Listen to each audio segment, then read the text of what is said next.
పిన్నెల రామకృష్ణారెడ్డి గారు, మూడోది పిన్నెల వెంకటరామరెడ్డి గారు.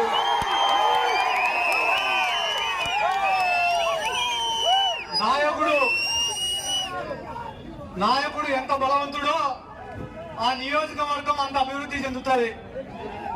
నాయకుడు ఎంత బలవంతుడిగా ఉన్నాడో అక్కడ కార్యకర్తలు అంత సంతోషంగా ఉంటారు. ఎక్కడైతే నాయకుడు బలవంతుడిగా ఉంటాడో అక్కడ ప్రతి ఒక్కరు కూడా సంతోషంగా ఉంటారు. ఈ మాచర్ల నియోజకవర్గంలో పిన్నెల రామకృష్ణారెడ్డి అన్న చాలా బలమైన నాయకుడు. ఆయనకున్న పరిచయాల పరంగా కావచ్చు, జగన్మోహన్ రెడ్డి గారితో ఆయనకున్నటువంటి సాన్నిహిత్యం పరంగా కావచ్చు, ఆయన యొక్క ధైర్యం కావచ్చు, ఆయన బండికి ఆయననే డ్రైవర్, ఆయననే ఓనర్, ఆయననే లీడర్.